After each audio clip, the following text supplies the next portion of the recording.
Cənub bölgəsində, o cümlədən Lənkəranda daha çox yardımçı təsərrüfat tipli kiçik quşçuluq sexləri fəaliyyət göstərir. Bu təsərrüfatlarda əsasən tutumu 1000-2000-ə qədər olan inkubatorlardan istifadə olunur. Əksər təsərrüfatlarda iqtisadi faydalılıq cəhətdən bir neçə növ toyuq, hind quşu, bildirçin, qaz və digər növ quşlar bəslənir.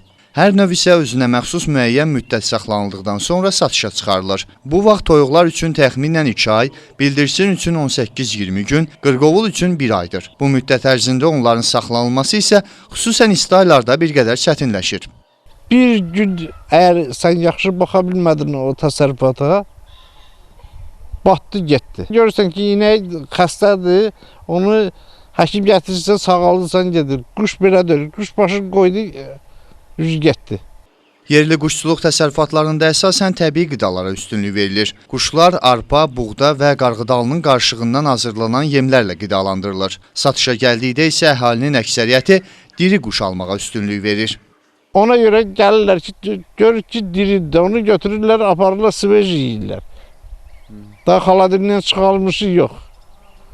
Bu sveç başqa, xaladirindən çıxarılmışı başqa. Hansı ləzzətli o? Əlbəttə dirisi ləzzətli olar. Bildirək ki, toyuq, qaz və hind quşundan fərqli olaraq bildirsin demək olar ki, yalnız toy mərasimləri, qırqovullar isə restoranlar üçün sifariş olunur. Məhəmməd Rzayev, İcran Şükürov, Lənkəran.